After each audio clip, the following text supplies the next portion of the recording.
Primeiro ponto foi dizer que a respeito de São João Batista há uma narrativa adocicada, com aquela gravura que é espalhada para, pelo menos eu conheço a gravura desde pequeno, bandeiras assim de fogueira de São João e tudo mais. Pelo menos 80 anos, né? Narrativa. Agora vamos provar com documentos da Sagrada Escritura, comentários, que São João Batista pertence ao filão eliático. Qual é a característica do filão eliático? É ser o cerne duro da história. Toda madeira tem um cerne duro, e não é a casca da árvore. Cerne duro é o cerne duro. Então, eu procurei, há uma imagem que nós poderíamos assim ilustrar, que mais que ilustrasse esse conceito do filão eliático ao longo da história. O Doutrino diz, por exemplo, São Miguel. São Miguel enfrentando Lúcifer e derrotando Lúcifer, ele é desse filão eliático. Não é verdade? Ele é do filão eliático. Depois, patrões. Ele cita outros personagens, mas vai pegar Elias lá no ano 800, e a Escritura diz, então levantou-se o profeta Elias. Levantou-se não é porque ele estava sentado, nem que ele estava... Levantou-se, ele colocou-se de pé, frente ao rei Acabe, para censurar Acabe. Depois de Elias veio Eliseu, nós vimos ali. Depois vieram os filhos dos profetas, que a Escritura fala. Vamos dizer, a gente tem aí um hiato de nomes, mas os macabeus, toda a epopeia dos macabeus, 100 e tanto antes de Cristo, se inclui exatamente dentro do filão eliático. Judas Macabeu, a Escritura conta. O profeta Jeremias apareceu para uma situação muito difícil, apareceu para Judas Macabeu, deu para ele uma espada, Jeremias, hein? E disse, com essa espada você vai derrotar os inimigos dele. Então, Judas Macabeu. Depois vem São João. São João, Nosso Senhor fala expressamente para os apóstolos. João Batista é outro Elias. O que ele quis dizer aí? Não é um Elias encarnado. Não é essa besteira. Ele pertence ao espírito de Elias. É bom a gente distinguir que esse filão eliático, ele não é humano, não é uma genealogia da carne. Um gerou o outro gerou o outro, outro gerou o outro, não é isso. É uma genealogia de espírito, de mentalidade, de quê? Como disse ali o Sr. Celso, de combate ao mal. Combate ao mal é uma característica do filão eliático. Sr. Marcos, Santo Inácio de Loyola, ele entra no filão eliático? Eu acho que é uma boa pergunta, que a obra que ele fez é isso. Bem, então eu procurei aqui uma imagem, como eu disse. Se você lembra, foi feita uma palestra aqui sobre a hierarquia da criação. Dentro dos minerais nós temos uma hierarquia, dentro dos vegetais nós temos uma hierarquia, dentro dos animais nós temos uma hierarquia, dentro dos homens nós temos uma hierarquia. E o doutor Pedro diz, esse filão eliático que percorre a história, por isso que eu coloquei aí a imagem da Via Láctea, percorre a história, vai até o fim do mundo. Elias vai lá no fim do mundo lutar contra o anticristo. Então é um filão espiritual de intransigência com relação ao mal. Esse é o conceito do filão eliático. Só para recordar, vimos o primeiro ponto, que São João Batista não era Elizé Branca. Vamos ver o segundo ponto, que São João Batista pertence ao filão eliático. Como eu falei, esse filão eliático não é humano, não é uma genealogia humana, é espiritual. E ela depois vem para a ordem do Carmo. Não é isso? Não sei qual Papa que foi, que diz que a ordem do Carmo é a ordem cujo fundador é Elias, que viveu mais de 1000 anos antes dos carmelitas. A descrição aqui é muito interessante. Quando se completar os tempos, ou seja, deveria vir o Messias para redimir o gênero humano, já estava previsto pelo profeta Isaías o nascimento e a missão de São João Batista. Os pais de São João, Zacarias, era sacerdote. É bom a gente esclarecer. Sacerdote hoje, para as pessoas, o que é o sacerdote? Não, uma pessoa qualquer aí pode entrar para o seminário e ser sacerdote. Não é isso. Era da linhagem sacerdotal. Uma pessoa de outra tribo jamais viraria sacerdote na antiga lei. Ele era da linhagem sacerdotal. E a esposa dele, Santa Isabel, né? Isabel. Era da linhagem de Arão, que era irmão de Moisés, sacerdote. Bem, então, quando Zacarias, já bem avançado em idade, foi oferecer no templo, e foi oferecer a Deus a hortelã, o coentro, essa é a parte que São João, que Zacarias deu pelo turno de oferecer. Ele fez uma certa prece a Deus, e quando ele estava no ofício do oferecimento, apareceu a ele o anjo da encarnação, que é o anjo São Gabriel. E São Gabriel disse para ele que ia nascer ali o herdeiro. E ele, com a idade avançada, e São Gabriel foi taxativo, vai ficar mudo até o dia que a criança nascer. Você duvidou, né? Aí, Saiu, porque aquela coisa, outra também, esse oferecimento o povo não assistia. Ele sai e o povo vê mudo. Ele faz uns sinais, etc. Vai para casa, faz uns sinais para a esposa, e aí Isabel concebe o precursor. Está vendo que coisa? É quase assim, a gente diria que quase está acabando tudo, está no fim do fim, a providência vem, Milagre. retoma. No fim do fim. Ele não estava com 20 anos, nem 25 anos, nem 30 anos, não, idade avançada. E a própria esposa também ficou balançando. Não devia Na ser fé, muito não é? diferente da idade dele, Bem. a idade dela. Nasceu bem. Aí, com 6 meses, né? 6 meses depois, o mesmo anjo da encarnação, que é São Gabriel, vai aparecer para Nossa Senhora, pedir ela o consentimento do Messias e diz para ela, sua prima está no 6º mês. Aí que Nossa Senhora foi visitar. Estou falando para o seguinte, veja só, como é que a providência coloca assim,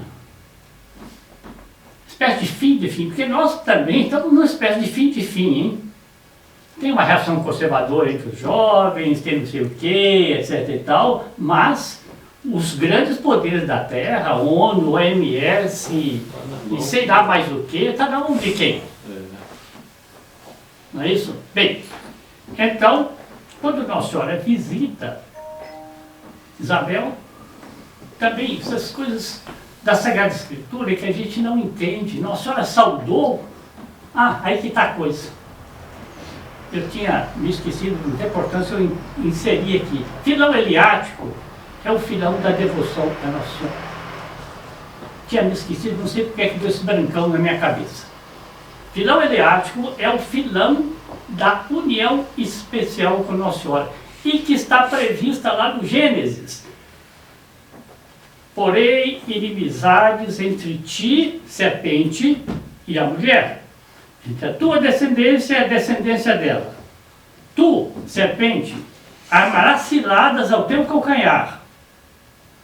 Isso vale o quê? Isso vale até o fim do mundo.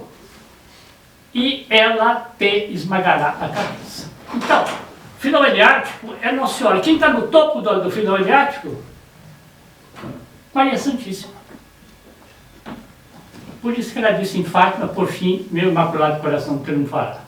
Não há, doutor Plínio disse, não há reação verdadeira que não seja debaixo do manto de Nossa Senhora. Só que Nossa Senhora é vista também segundo o filão Eliático. Não vamos pegar essa mãe boazinha que quer bem da gente só e tal, ela quer bem demais. Mas, como diz a escritura lá, eu posso dizer, porque a primeira vez que eu ouvi, me causou assim uma certa impressão, né? Porque diz assim, vai falando que Nossa Senhora é bela como a lua, eleita como o sol, e depois diz, Pulca ut luna, electa ut sol, depois diz o quê? Terribilis ut castrorum atis ordinata. Está vendo o pandão das duas coisas aí? Não diz só que Nossa Senhora é bela como a lua e resplandecente como o sol, não. Ela é terrível como o exército. Então por que eu falei de Nossa Senhora? Porque Nossa Senhora é a capitã. Nossa Senhora é que inspira, Nossa Senhora é que modela o filão heliático. São Luís Guilhom de Montfort, no Tratado da Verdadeira Devoção, dá disso uma muito boa demonstração. O professor Plínio Corrêa de Oliveira, numa série de conferências sobre São Luís Guilhom de Montfort, faz uma longa descrição sobre isso. Alguém lembrou aqui? E o doutor Plínio fala, nós, sem sermos religiosos, nós, enquanto espírito, estamos inseridos no filão heliático. Foi o que ele falou. Estamos inseridos no filão heliático. Então, tradição, família, propriedade. Instituto Plínio Corrêa de Oliveira não é associação feita para a benquerença. Não é a missão do filão heliático, isso aí fica para outros. Nossa missão é terribilis ut castrorum atis ordinata. Gostaria muito que essa reação conservadora achasse líderes e livros que realmente a direcionassem para a grande batalha contra a Revolução. Então eu tinha parado lá em Isabel. Nossa Senhora visitou, santifica São João Batista. Por que ela tinha que santificar São João Batista no ventre materno? Por quê? Porque ele era um precursor. Ele que ia anunciar o Messias. Isabel diz aquelas palavras, né, que nós conhecemos. E Nossa Senhora, assim de improviso, canta o Magnificat. Minha alma canta as grandezas do Senhor. Tudo de improviso, tá bem. Vamos agora tentar aqui ler alguma coisa do que nos diz o Padre Filion. Está um pouco embaralhado, mas estamos pegando o que é o filão heliático, né? O filão heliático não é o filão ecumênico. Não é o filão da contemporização. Não é o filão da doçura. Não é. Senhor Marcos, por que a gente hoje não se ouve mais dizer isso? Nem de Santa Elias, nos sermões, nos youtubers, influencers católicos. Por que não dá para esperar deles que se fale do filão heliático? Tu diz que não devemos esperar? Não, por que deles a gente não ouve? Porque eles não conhecem mesmo ou porque... Ó, o seu Paulo está muito querendo responder a sua pergunta ali, ó. Se são revolucionários, se não são contra-revolucionários na íntegra, eles vão sempre fazer concessões. Portanto, vamos ocultar aquilo que nos incomoda. E não falam. A crítica do Dr. Plínio, a retorno superior Gabriel, que o jesuíta disse para ele lá em São Leopoldo, Dr. Plínio, o senhor é um divisor de águas. Então essa foi do Dr. Plínio, esse foi a TFP, esse é o Instituto Plínio Corrêa de Oliveira, um divisor de águas. Ele falava do estandarte que ele criou, né? Que o representava, ele dizia, a pedra de escândalo para a divisão nos homens durante a grande confusão, né? Durante a bagarra, seria o nosso estandarte. Ele vai divide o mundo, divide uma ala e outra ala, bem definidos. Então aqui, mas veja bem, o discurso do Papa João XXIII, o concílio, não somos profetas de desgraças. Era preciso fazer um ato de confiança no mundo. Então a igreja com o concílio abriu-se para o mundo. Aí você vem perguntar por que pararam de falar de Elias? Abertura para o mundo. Por que o concílio não condenou o comunismo e rejeitou a petição que Dom Sigoi e Dom Maire, os dois entraram, né, com essa petição no concílio? Acolheram, acho que mais de 200 assinaturas. Aquela petição... Mais de 500. Mais de 500 assinaturas. Aquela petição sumiu. Então por que o concílio não condenou o comunismo? Por que o concílio não condenou nenhum mal da época? Então está aí, acho que a sua resposta daí está dentro. E os filhos do concílio também. Baniram, né?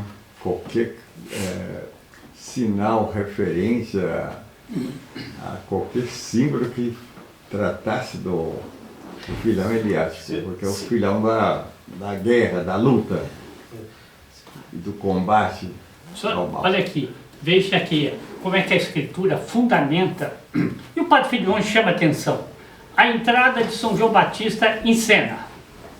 É bonito, hein? A fundamenta historicamente, diz ele aqui. No 15º ano do reinado do imperador Tibério César, sendo Pôncio Pilatos governador da Judéia, Herodes, tetrarca da Galileia, esse Herodes aqui é filho do Herodes que matou os inocentes. Então, Herodes, tetrarca da... Isso é o que o Evangelho fala, hein? Tá ali, ó, procura lá, para saber quando é que veio João Batista, quando é que veio Nosso Senhor. Seu irmão Filipe, tetrarca da Itureia e da Triconitide. Continua. E Lisânias, tetrarca da Abilena, sob o pontificado de Anás e Caifás, então ali o Sinédrio. Ele está todo o poder temporal, quando o poder espiritual tinha Anás e Caifás. A palavra de Deus foi dirigida a João, filho de Zacarias, no deserto. Começou a percorrer toda a zona do Jordão. O Jordão, eu mostrei no mapa aqui, o Jordão pega de norte a sul. De norte a sul, não pode dizer, mas de cima e embaixo. Divide a Palestina em dois. João, olha aqui, pregando um batismo de penitência, ele vai explicar o que é isso, para a remissão dos pecados, como está escrito no livro do oráculo do profeta Isaías. Então, o que Isaías falou? Isaías é 600, mais ou menos, antes de João Batista. 600 anos. O que diz Isaías? Voz do que brada no deserto, preparai o caminho do Senhor e endireitai as suas veredas. Toda ravina, todo buraco, toda cratera será preenchida. E todo monte e colina serão abatidos. Os caminhos tortuosos ficarão direitos e os escabrosos tornar-se-ão planos. E toda criatura verá a salvação de Deus. Olha, isso é de uma beleza. Você viu, né? Ele fundamentou historicamente o poder civil, poder eclesiástico e a missão de João Batista ali naquele coisa. Agora, os comentaristas dizem isso. O que é tampar as crateras? É a sensualidade. Abater as colinas e os montes, o que é? Orgulho. E aí que ele fala interessante, o batismo de penitência. Me lembro, eu era jovem, né, 17, 18, 19 anos, ouvi pela primeira vez o Dr. Pino explicar isso num santo do dia, lá na Rua Pará, 1968, sei lá. Ele disse assim, o Padre Filion explica que quando São João Batista fala, fazei penitência, o que é fazer penitência? Bom, eu vou comer menos, eu vou deixar de comer uma sobremesa, eu vou pegar um sacrifício.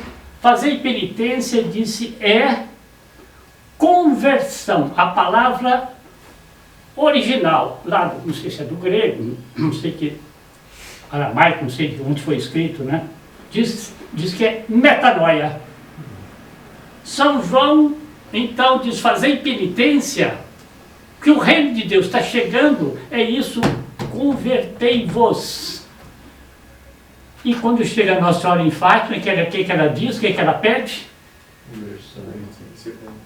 Convertei-vos.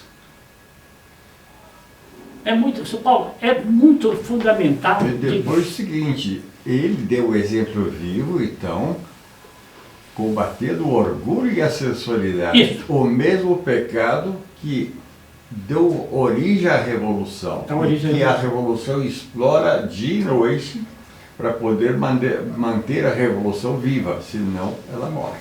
Todo lado. E essa, aí que está a coisa, São Paulo. Outra palavra, né? A palavra amor, se o senhor já falou dela aqui, como é que é desvirtuada? A palavra humildade, quem é que sabia que é humildade? São Miguel, quando diz que o Deus é humildade, ele diante do Criador, quem como Deus? Isso que se chama humildade. Ele Lúcifer, o que tem? Orgulho. Então, o conceito de humildade é reconhecer que a criatura é contingente. Criatura sem a graça não é nada. Criatura depende do Criador. Então, desde Adão, hein, o homem soube pela lei natural, que se chama aí da religião primitiva, que chama, religião primitiva, bom, talvez tenha confundido o nome. Mas essa religião que Adão tinha impressa na alma, ele sabia que ele tinha que fazer ofertas. A quem? Ao Criador. Abel fez, está lá na Escritura, Abel fez. E aquilo subia para Deus com... Por que é? Porque Deus tem que ser glorificado. Senhor Marcos, o senhor comentou um pouquinho aí da passagem de Gênesis, que fala da descendência da mulher e a descendência da serpente. Sim. Essa descendência da mulher, a descendência de Nossa Senhora, dos filhos dela, é o filão eliático. Podemos concluir que há também um filão de Baal, de Satanás? Não, está dito lá, ué. É um filão de mal. E que é? Esses dois filões estão disputando a massa decisiva, né? Na visão católica é assim. É isso mesmo. E esse filão da serpente, a serpente não gerou ninguém, nem vai gerar ninguém. Portanto, é um filão de espiritual, de pensamento, de maldade, de tudo mais. É isso que ele está dizendo. Durante a Idade Média, esse filão esteve presente? Claro. De mal? Não. Toda história. Quem é que derrubou a Idade Média? O orgulho e a sensualidade. Eles estavam lá, sob as cinzas, mas estavam vivos. Não vão morrer, nem durante o reino de Maria. O seu Marcos disse no início. É que é interessante, Sr. Paulo. Até o fim do mundo. Estava vendo os comentários do Sr. Topi. E eu senti essa questão na cabeça. O senhor toma aí uma obra de caridade hoje, católica. Pode ser um orfanato, pode ser agora uma obra de cuidar de amparar crianças que não têm... Bom, o orfanato é isso.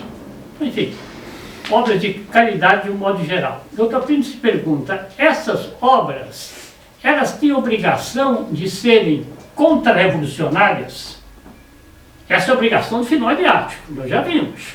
Mas e as outras organizações? Não. Ele diz, de alguma maneira, elas têm que ser pelo menos simpatizantes de uma ação específica contra o mal. Na medida da compreensão deles, né? Como? Na medida da compreensão deles. É por isso.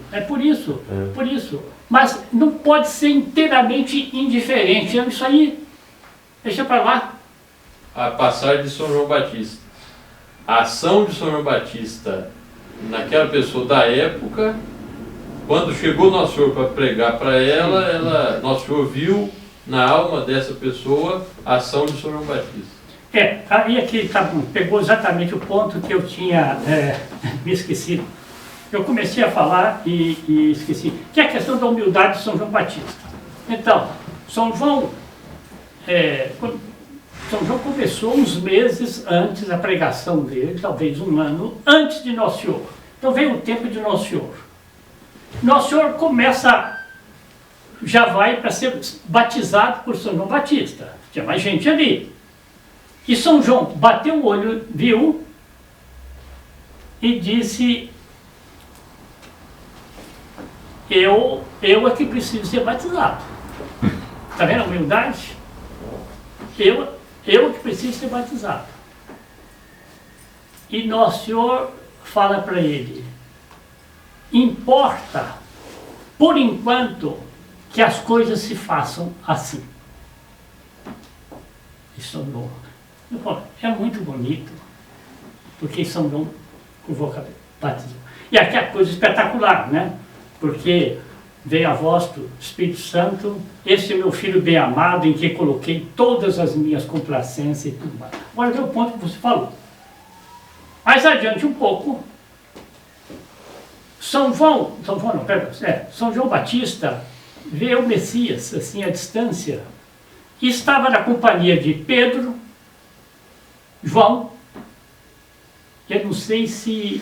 Tiago, 3. Não sei se Tiago também, para ver, acho que eram 3.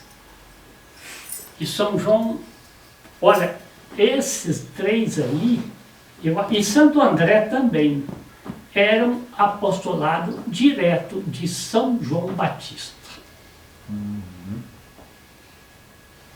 E São João vê e diz para eles: eis o Cordeiro de Deus, do qual eu não sou digno nem de desatar as sandálias dos sapatos, das calçadas. Viu a questão da humildade? Ele já tinha o grupinho dele. Então, um concorrente, ele viu a missão dele, imagina a alegria dele. Minha missão era exatamente preparar esse. E aí, a partir daquela hora, aqueles aí constituíram o primeiro núcleo de seguir nosso Senhor Jesus Cristo. Outra coisa também que o Filhão ressalta, né? Como é que foi essa questão de Herodes? Como é que ele disse para Herodes não tinha lícito? Herodes foi lá para ser batizado? Ele foi lá no palácio de Herodes? Como é que se deu isso? Aí o Filhão mostra a ação de São João Batista repercutia para todo lado. Ele não tem na Escritura a hora certa que São João disse para ele, mas está afirmado que ele disse para Herodes. Disse assim, vis-a-vis: não te é lícito casar ou amaziar-se com a irmã do teu irmão. Olha. Mulher do seu irmão. Hã? Mulher do seu irmão, mulher. É pra gente só lembrar. O pai dele, o Herodes, não matou só aquelas crianças, não. Esse homem matou muita gente, subornou muita coisa para chegar a ser rei. Caramba, é sabido isso historicamente. Matou descendente, matou. Herodes nem era judeu. Ele não tinha direito de ser rei dos judeus. O direito caberia aos, segundo o padre Filhão, aos macabeus. Ele era rei, Herodes era rei do meu. Então Herodes dominou a força. Tudo bem. Filho dele aí, como diz a expressão antiga, não era boa bisca, né? E São João sabia que, falando isso para ele, o que ia acontecer. O que aconteceu? Trancafiou João Batista. Botou na prisão. Até aquele episódio que a dançarina lá exige dele a cabeça de João Batista. Que é aquela foto que nós vimos aqui, não é? Aí. Olha, veja só. A Escritura fala: e Nosso Senhor, quando soube da morte de São João, entristeceu-se. Quer dizer, aquela grande justiça que tinha sido feita, Nosso Senhor entristeceu-se. Aí ele deslanchou a vida pública dele. Bom, João Paulo, eu quero só fechar com esse ponto aqui. Não sei se eu estou errado, mas a gente vê uma fração dos jovens conservadores, urbe et orbe, hein? Quer dizer, é Brasil, mas é o Ocidente, de modo geral, combativo, militante, Eu vejo assim, esse pessoal precisa conhecer o livro Revolução e Contra-Revolução para saber o que é o inimigo e como combater. Esse pessoal precisa conhecer o Tratado da Verdadeira Devoção a Nossa Senhora, porque Nossa Senhora é que é a fonte que alimenta o filão adiático. E esse pessoal precisa também de encontrar movimentos que os apoiem, entendeu? Os incentivem, né, na luta contra-revolucionária. E vão encontrar, e já estão encontrando, muito desvio aí pelo caminho, que a gente dá o nome de falsa direita. Seja falsa direita religiosa, seja falsa direita civil. A falsa direita religiosa é a heresia branca. Aí começa por aí. É uma delas, não resume tudo, não. Olha, é certo, o Dr. Plínio sempre achou que nós, espiritualmente, somos parte desse filão eliático. Ou seja, tem que combater. Nascemos para combater.